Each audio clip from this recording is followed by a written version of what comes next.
Bismillahirrahmanirrahim. Assalamualaikum warahmatullahi wabarakatuh.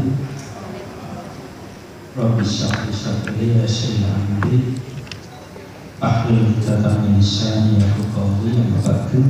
Makasih. Saya di bawah aja. Makasih. Benar. Ini penunjuk jiwa saya. Satu angkatan kita angkatan 91. Jadi ini mungkin slide bisa langsung.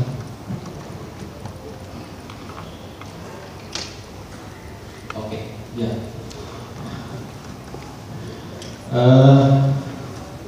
Ini kurikulum vitae saya.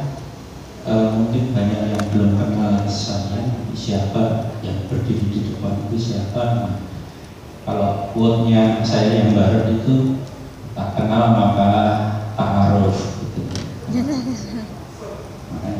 Makanya kita ta'aruf dulu. Jadi begitu saya dari Rumah Sakit Umum Wisma Klaten, kemudian saya di pekerjaan saya di Rumah Sakit Umum Wisma Klaten yang pertama, yang kedua saya juga staf di Universitas Muhammadiyah Surakarta, kemudian alamat saya di Jogja. Jadi saya itu dari awal itu dulu statusnya itu saya kemana-mana itu ODP, di Jogja ODP, di Klaten ODP, sampai Solo ODP. Setiap hari pekerjaan saya seperti itu. Kemudian itu nomor telepon saya, kalau nanti kita diskusi lebih lanjut tidak masalah, saya membuka diri karena saya senang diskusi. Oh, misalnya saya menutup diri, HP saya juga sudah tersebar kemana-mana, yaitu saya suami dengan istri 1 anak 2, jangan dibalik. Istri saya pernah juga berjalan di sini di tempat yang sama, itu riwayat pendidikan saya. Saya terus dari UGM, saat ini saya ditugaskan rumah sakit karena masih bodoh, jadi suruh sekolah lagi, ya wis manut gitu aja. Itu riwayat pekerjaan saya, nggak jauh-jauh dari mulut lah. Kita itu kan gampangannya dokter gigi itu hidup dari mulutnya orang lain. Ini wajah serius saya ya stres nih. Tadi Lina ngomong kayak gitu, saya rasanya pengen nangis ya. Karena apa ya, memang yang kita rasakan kayak gitu. Saya tadi ketemu senior, mohon maaf ya, saya bukannya di sini lebih pinter, no. Makanya saya hari Kamis itu Pak Banu ngomong ke saya, Pak Banu untuk riane wala gitu. Oh, itu apa bola Pak ya? Ya terus orang ngomong apa gitu. Karena kita semua itu sudah overload nih. Ingat, kita udah super duper overload masalah COVID ini. Ibaratnya ya, misalnya Pak Banu ini tidur, tak gugah tak tendang Pak Banu, ya Pak Banu, caranya hindari COVID nomor langsung berikan jaga jarak, pakai masker, cuci tangan, terus sudah mudeng semua. Tapi kenapa ya Bu Lexi masih stres? Tapi semua masih stres. Sama, semua stres lah, nggak ngerti. Kita dulu bertubi-tubi, misalnya saya dulu pernah down sekali di gempa bumi 2007, habis-habisan. 2006 habis-habisan ya. Di rumah habis-habisan, di rumah sakit habis-habisan, prakteknya habis-habisan. Tapi bisa bangkit, ini musuhnya jelas nih. Ya nggak, musuhnya jelas ini. Gempa bumi terus kemana-mana bro, depannya udah tinggal musuhnya jelas. Saya juga nggak ngerti hikmahnya, sampai sekarang belum ketemu kenapa Allah itu cuma ngasih berapa virus yang berapa mikro nih beda dunia. Iya. Nah, sebenarnya saya lihat semua tadi dari Nina tadi kan sudah ya memang begitu caranya.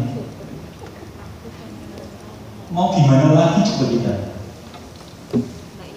Memang masalahnya itu. Saya beberapa kali diskusi dengan teman-teman gitu, dengan masalahnya itu apa kan? Balik lagi masalah stres. Balik lagi soal masalah stres. Saya itu, ini saya cerita bukan saya apa-apa nih. Ya memang kejadiannya seperti itu. Yang kita alami itu semua sama. 2 Maret, ada 2. Berikutnya apa? UGM lockdown. Ini pengalaman pribadi saya. UGM lockdown. UMS tempat saya lockdown. Rumah sakit saya nggak mungkin lockdown. Ya. Nah, saya cerita gitu loh. Dan cuma penjelasan semua, terutama si cewek-cewek itu. Istri saya sih dokter gigi spesialis bedah mulut. Stres. Saya itu hampir setiap hari berantem gara-gara kalau saya mau berangkat ke rumah sakit. Karena mau semua khawatir. Jadi ibaratnya itu nih, saya itu mau salah ini mau si jika asli ini loh. Orang tahu bener. Gimana? Orang kaya apa kan ya? Orang lanang itu salah ini si jika orang tahu bener. Ngomong wae bener. Dan itu ada. Jadi ibaratnya misalnya orang di tengah itu, ya lah. Kalau ember gitu tuh saya sing nendang itu, bapak itu ada ember di tengah itu ditandang. Tapi misalnya sing nendang dia itu jadi, sing do ember sapa to? Situasinya sampai seperti itu. Semua stres, nggak ngerti harus berbuat apa. Walaupun saya sudah yakinkan, insya Allah bersama. Istri saya itu namanya bilang, apa? Puasa apa?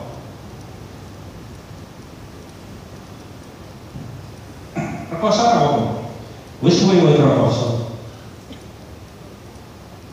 Karena saya itu orang susah. Saya dari kecil orang susah. Jadi misalnya jadi yang paling susah sopo, saya pasti lebih susah. Masak sih. Karena saya kok timbul gaplek gitu terus ambil dino dari cilik. Nah ini bodoh ya, berarti kita terus miskin sombong. Nah iya. Tapi saya kira ya sedih-sedih gitu.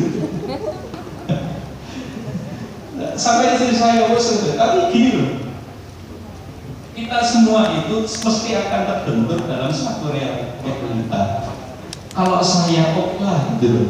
Misalnya saya wis kalau perkosa rapopo, anak cucu rezekine Gusti Allah sini itu.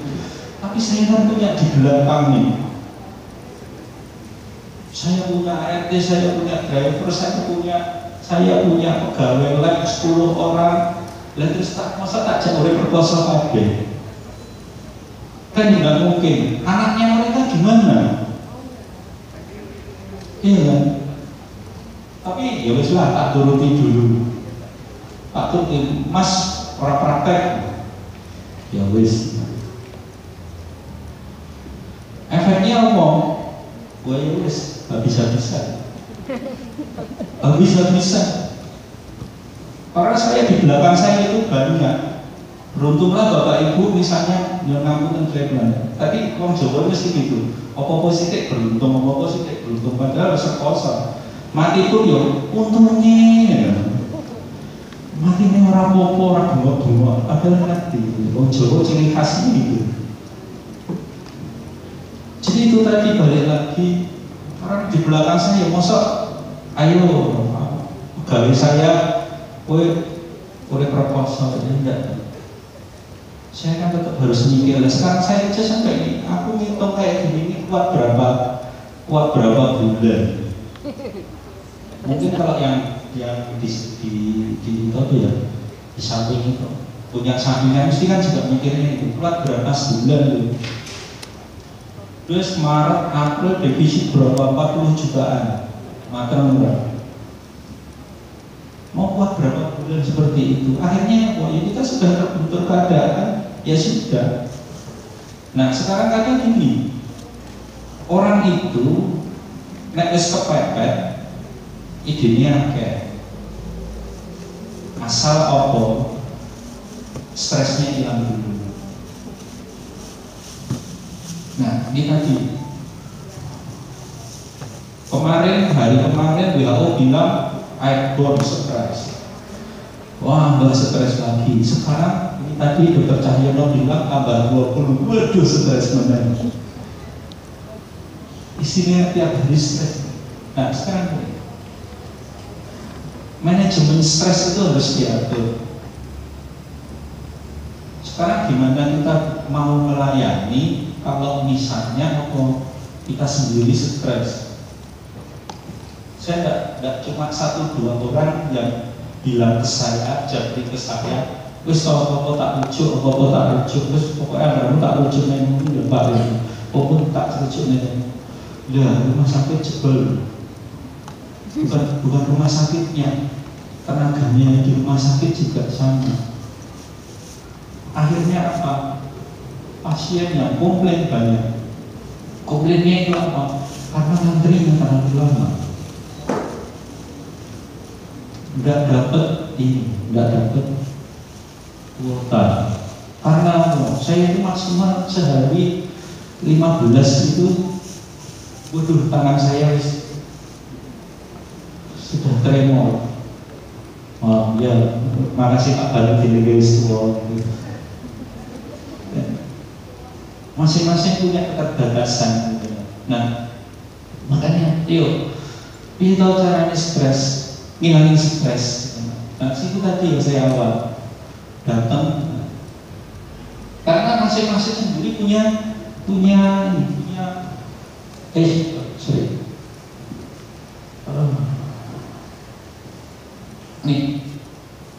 ketakutan sendiri, obvious.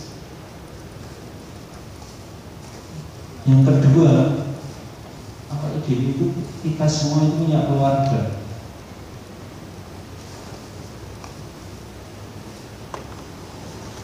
Misalnya saya dilalai positif terus gimana? Stres lagi ya. Saya punya keluarga besar di Solo. Nah, jadi karena ibu saya sudah almarhum, keluarga besar saya yang anak-anak ini karena masanya sudah kuliah masih sekolah itu kumpul di Solo. Ada ponakan saya residen anak di Muardi, rapidnya reaktif 1. Stres semua. Akhirnya rombongan 13 di rapid semua. Wah, ngomong tangisan. Tapi alhamdulillah ternyata begitu ini ini direaktif nih, di tes rapid reaktif ya. Terus ini semua dirapid, alhamdulillah semua negatif. Wes alhamdulillah. 1 yang reaktif, ternyata pembantu saya. Wah, pembantu ini dua anak. Wah, habis-habisan. Tapi alhamdulillah sekarang dia di swab negatif. Kemarin kakak saya cerita, kakak saya objin di Muardi juga, apalagi udah kalau objin di sana. Cerita lagi, aku kontak positif. Aduh. Ya karena memang kesehatan kayak gini. Terus mau gimana lagi kita? Apa mau kita sembunyi terus? Enggak dong. Nah, makanya sekarang Yuk, ayo. Caranya gimana?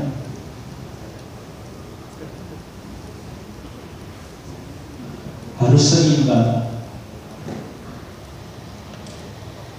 Nek kalau orang Jawa itu saya ngomong hati itu juga tidur.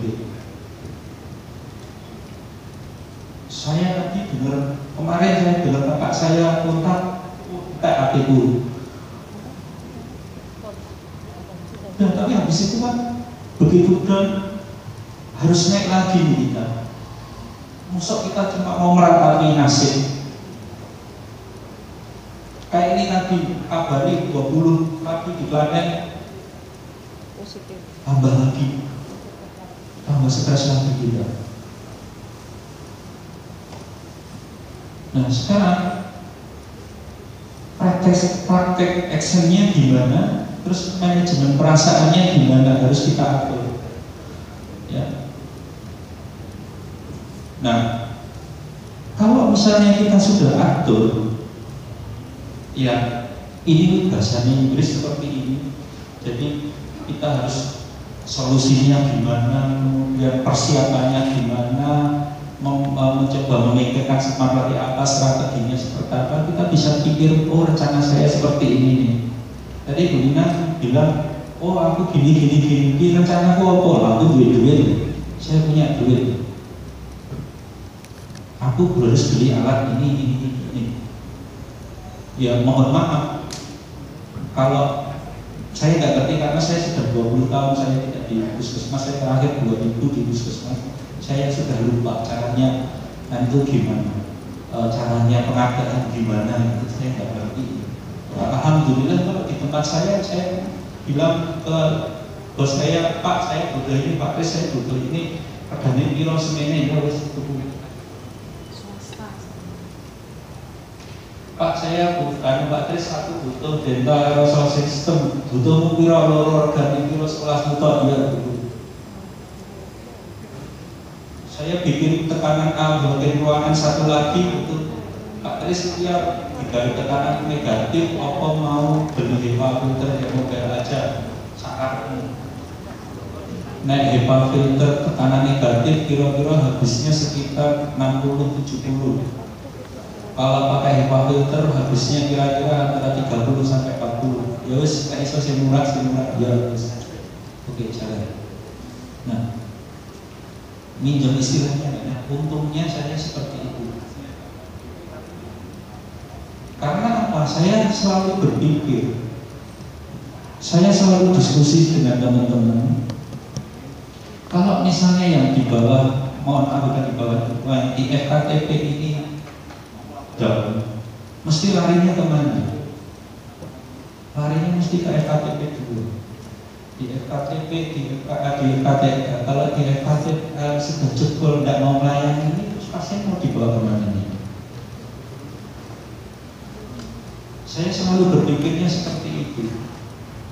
Saya juga sampaikan terus piye itu mosok itu, tapi kan kalau saya di rumah istri saya kan ya kadang dia mundur, tapi saya amendor juga. Nah sekarang sih sudah oke, dia sekarang dia sudah berpikir, dia kemarin Mas anak-anakku murid-muridku piye raisa sekolah, raisa asira jalan, itu podo aku mikir itu juga kayak gitu. Anak-anak koas saya yang di Solo tangisan semua, dok saya kapan bisa lulus kalau kayak gini. Karena apa? Dokter gigi nih orang praktek terus kaitannya apa? Koas itu kalau nggak praktek terus saya nilainya gimana? Nah dari situ terus akhirnya berkembang, oh berarti saya harus kayak gini, saya harus kayak gini. Oke, ya jalan.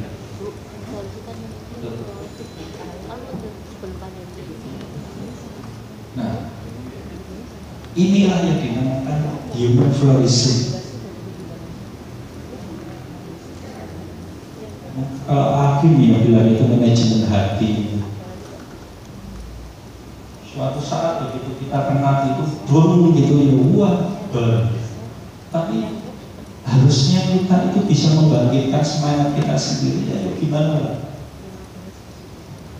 Nggak mungkin lah kita kayak gini terus itu. Karena sampai kapan di belakang kita itu masih banyak. Tidak mungkinlah kita Indonesia itu mungkin yang PNS itu anak saya bilang magabut terus makan gaji buta, kan tidak mungkin. Di mana letak tanggung jawab kita terhadap masyarakat, karena kita sudah diberi tanggung jawab untuk mengerjakan semuanya. Nah, sekarang ini, yuk diskusi. Saya kemarin bilang, monggo, masih ada yang belum melayani enggak dari sekian puskesmas ini? Enggak apa-apa, enggak dimarahi ya kan dia. Enggak, saya mau ini diskusi dulu aja. Diskusi aja, enggak masalah. Kira-kira masalahnya itu apa? Fungsinya di sini kan kita cari pemecahannya gimana? Monggo, ada yang mau diko atau gimana? Masalahnya itu apa, gimana? Supaya apa? Kita diskusi, kita bisa hidup dan kita bisa nyari pemecahannya itu sekarang gimana? Monggo, ada yang ngomong ini?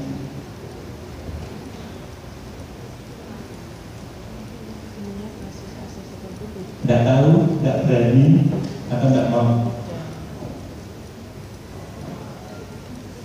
Budi, ada masukan?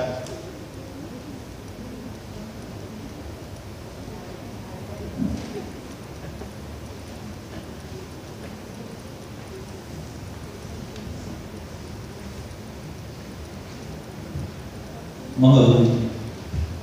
Ya, terima kasih. Ini kalau dari diri saya sendiri juga, ini adalah saya setiap saya itu mengerti webinar malah bingung. Sekarang rasanya apa yang akan saya kerjakan dulu. Ya, di satu sisi ada yang kita harus mengejar pasien itu paling lama 4 menit. Waktunya paling tidak setengah jam 1 orang.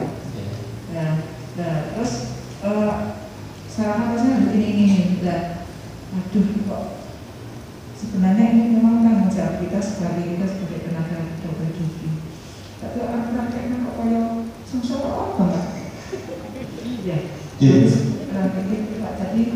ya selama ini saya lihat dulu bagaimana ya perkembangannya.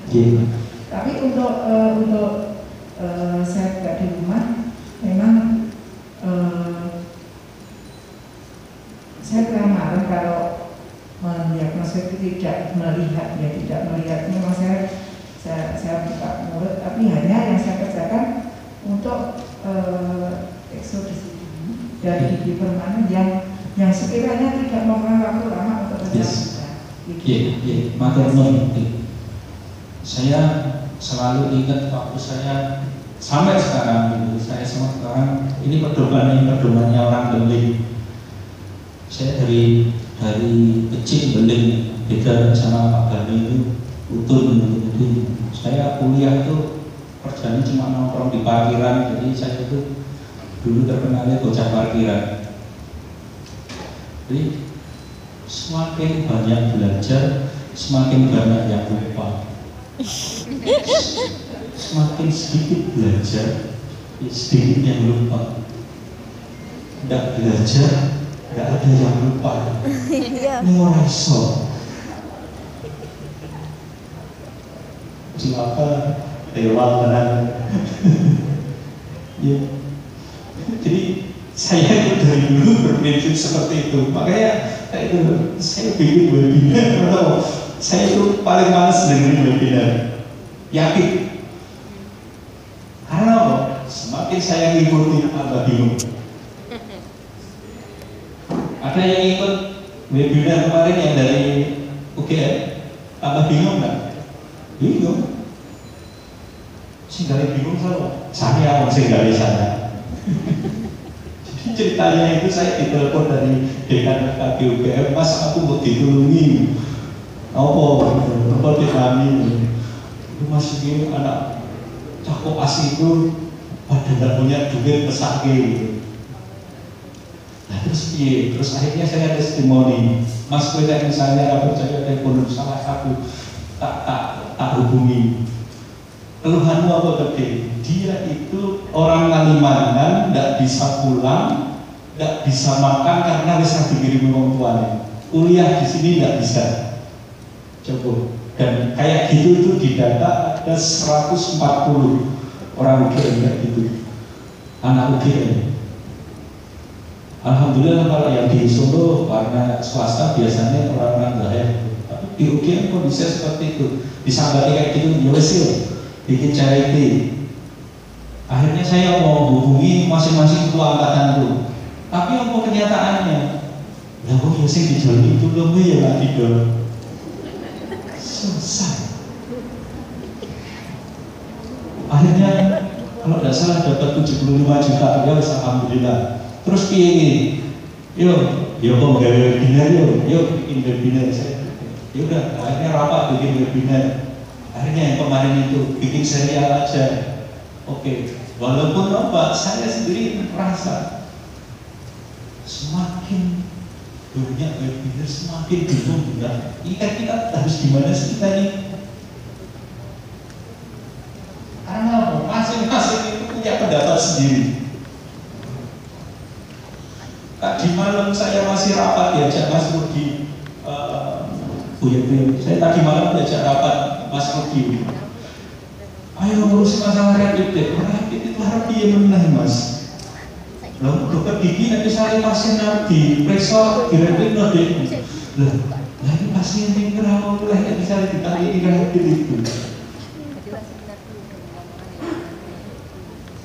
Ini saya ini aerosol lagi, aerosol apa menang? Tapi karena ya itu tadi ya karena kita kami berangkatnya dari mau mencari duit untuk yang itu, ya udahlah kita sendiri. Nih maksud saya jangan sing pura-pura malah tambah bingung. Malah tambah bingung dokter gigi. Lah saya waktu pas pertama ya iso ngatur. Posisi ngomong kabeh waktu gigi ini, waktu gigi pusat ora iso ngomong. Dokter Hanu bahasanya di atas semua. Nah, itu tadi sekarang balik lagi ya. Sekarang ya caranya munggah ngudunke hati itu tadi bujui ya. Udah rasakan mesti kayak gitu. Suatu saat kita tiba-tiba punya keberanian. Suatu saat kita tiba-tiba wajar seperti itu. Sekarang tinggal ngatur lah kita itu maunya seperti apa. Nah ini tadi saya kira ini sematang ini. Sambil turu ya sekarang ditakoni ini sematang.